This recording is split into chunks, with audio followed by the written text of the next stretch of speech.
Welcome back for part 2. In this part, we will be discussing the Photoshop operations.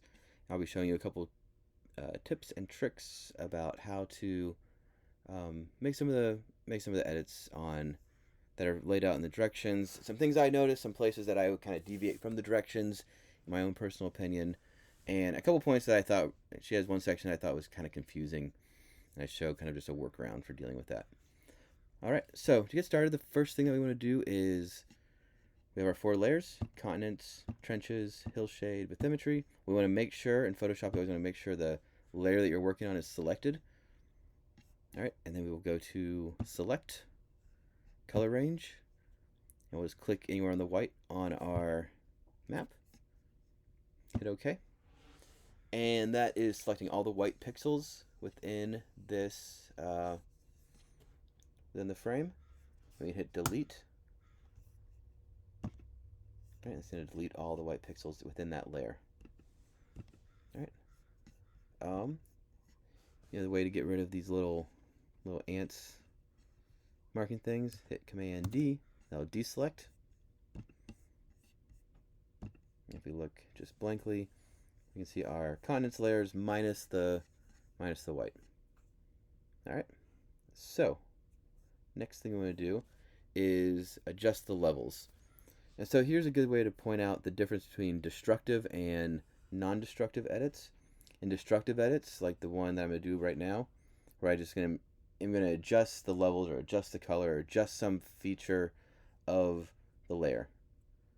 Where a non-destructive edit is going to add a mask on top of the layer that's going to perform the same function that the destructive edit does, but then it just sits on top.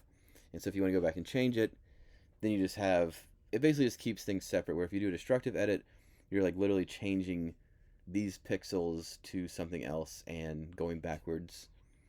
You can hit Command Z a number of times to get back to your original, but say that you change these continents to purple, for instance, and then 3 hours later you're like, oh, I actually want that to be back to its original color or whatever. Then it can be really difficult to kind of get back with a destructive edit.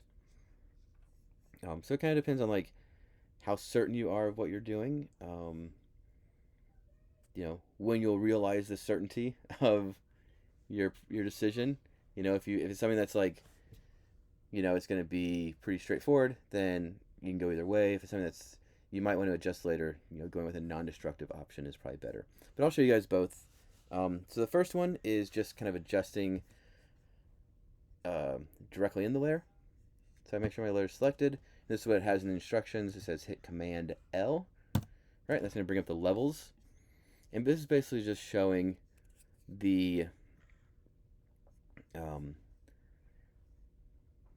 where within the RGB spectrum your images are falling. That's what this kind of like broken little histogram on the top does. And you can adjust these so you can in a number of ways. But basically what we're saying here with this is, here's this full spectrum of pixel values, and that's the input, and on the output we want to change those all so they are white. Okay, so instead of showing like a gradient in the outputs, right, we want all the input values to just turn white. We can do this with a hue adjustment, we can do this with a level adjustment. There's like everything in Photoshop, there's like 10 different ways to accomplish it. But this is a destructive levels edit, and basically what we're permanently changing is all the input values within the RGB color scale are transformed and are displayed as only pixel value 255, which is white. Alright, just like that. So we have that done. We are going to move on to trenches. We'll do the same thing. Make sure it's selected. Select color range. We will select those. Select the white. That. Hit delete. Command D. And that's going to deselect. Or that's going to get rid of all the white. the process that I did. Select, oops, select color range, select the white, okay, hit delete, Command D to deselect, and that has removed everything except the trenches. And then for this, and the instructions, she gives, again, a destructive edit, right? Command U, I believe, let me double check. Yep, Command U to open the hue saturation layer. What I want to do instead is what's called a non-destructive edit, or a masking edit. So just to show you the difference, if I hit Command U here, it's going to bring up this hue saturation layer, and I can fiddle with this, right? And that's going to change the color of my trenches, right? Or alternatively, I can go here, layer, new fill layer, solid color, and this is going to be a solid color fill that's going to go directly above the trenches here. I'm going to make these kind of like a bright purple. Okay. So, I have a bright purple on top of the trenches. I am going to now hit the Option button, or the Alt button if you're on a PC, and I'm going to kind of hover above the space in between the two layers. So in between my trenches layer and my color fill, I'm going to hit Alt or Option on a Mac, hover in between until I see this little black arrow. And basically what that's saying is that if I hit that, it's going to lock that color to the layer underneath it. Right? So now I have a purple mat. Basically I'm just using the trenches to mask the purple. Alright, and so now I can go in here, I can change this around, and this is what's called a non-destructive edit. And I can go and make some effects on this. Let's say I wanted to give it kind of a glowing neon look. We could go effects. Let's go outer glow. Screen. We'll have it go from that purple color to opaque. Put that opaque at 85. You might have to adjust these. This is what I preset these at when I was doing this lab the first time. And that you can't see as well until I throw this on. Right, adds a little bit of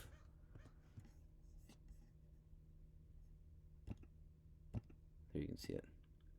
All right, just adds a little bit of expression, I guess. This is what your layer will look like. The trenches layer will look like without the glow, and then with the glow,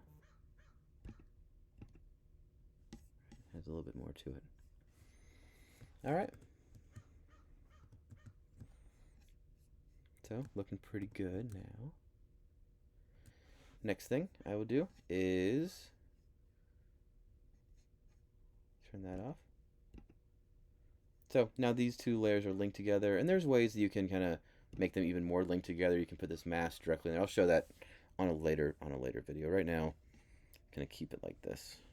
All right, so now I'll go to my hillshade. Let's turn these guys off. Turn the hillshade on. Do the same thing. Select color range. That right there. Hit OK. It's going to be a little noisy out here in the ocean. There's some speckling. I'll show you how to fix that real quick too. Hit delete. Command D. Nope, did I do that wrong? Let's back up.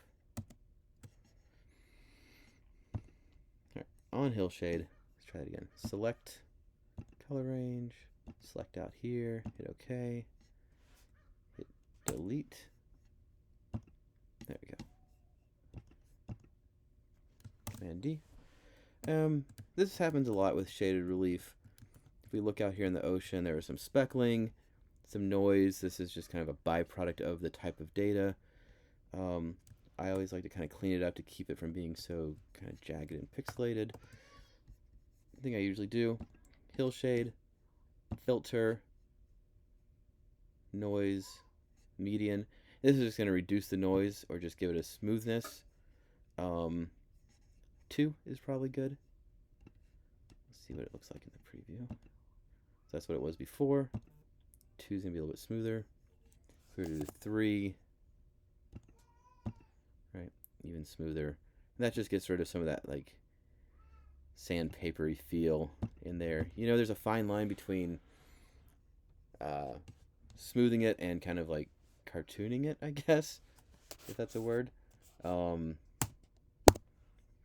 is probably that line. That looks good. Okay. And that was just a destructive edit I did right there. I just sanded down the sharpness of that map, or of that hillshade layer.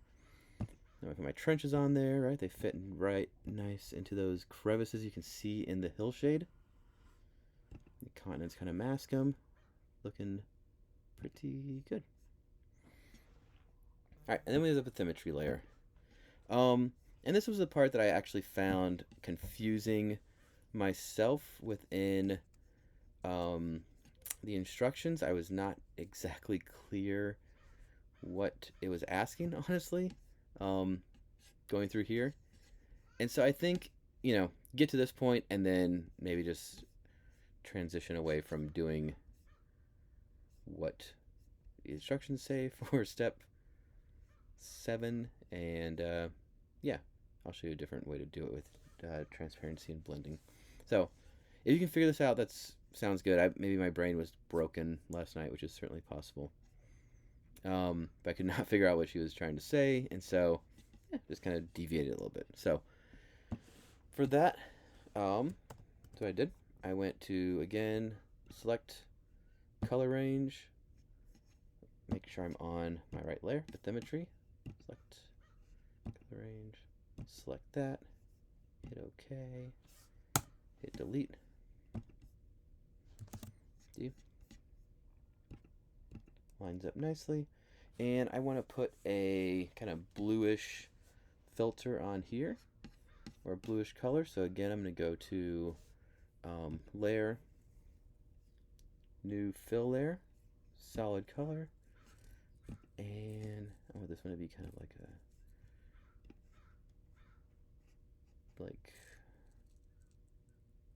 that. Sounds good. And I'm going to do the same thing. I'm going to hit the Option button or the Alt button, get it, hover it right between those 2 layers. That's going to pop it on top of my bathymetry, and then I will put it on one of these blending ones I like. So to go through that, sorry I went kind of fast. So I created a blue mask that went over my bathymetry layer, and then I want to blend those together so that then kind of the details of that come through this blue color. So I'm going to click on that blue. I'm going to go up here to my blending mode, and there's all these different options, and yeah, I mean, pick which one you think works for you. Some probably won't work, and this is basically just like the way that the 2 layers are interacting. The 2 layers being the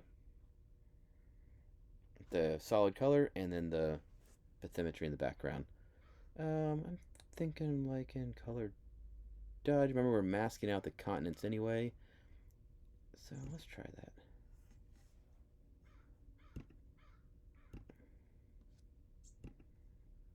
And then I can go to the hillshade, and I want to do the same thing. I want to bring those background images through the hillshade. The easiest way to do that is multiply, right?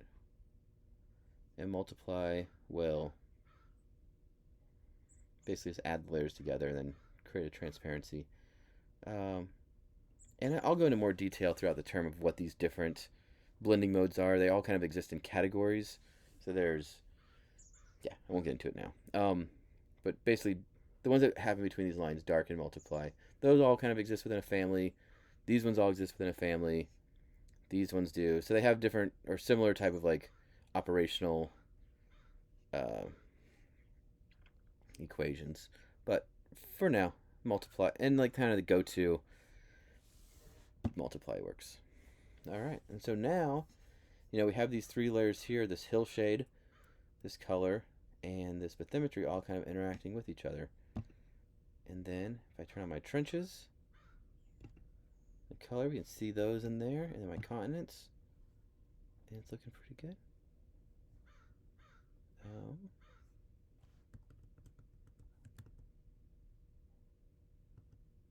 Got a little bit of funkiness there, so maybe I actually want to go, I think it's this one.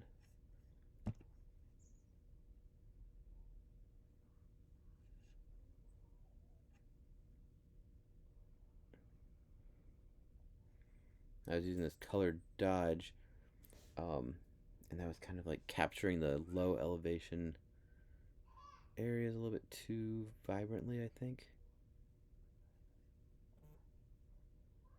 So maybe what I want to do is green instead. Sure. Yeah, it's a little bit more muted feeling. And I think, I have kind of this blue and then this purple. I think I actually want this to be. This is a great example of the why non-destructive edits. Right now that I've gotten to this point, it's like, oh, this blue and this purple don't really line up. This is not going to change my effects. I'm just going to change the color here. Maybe I actually want like more of a yellow or something, or maybe like orange. Yeah, that looks good. Yeah. All right. Yeah, that's looking good.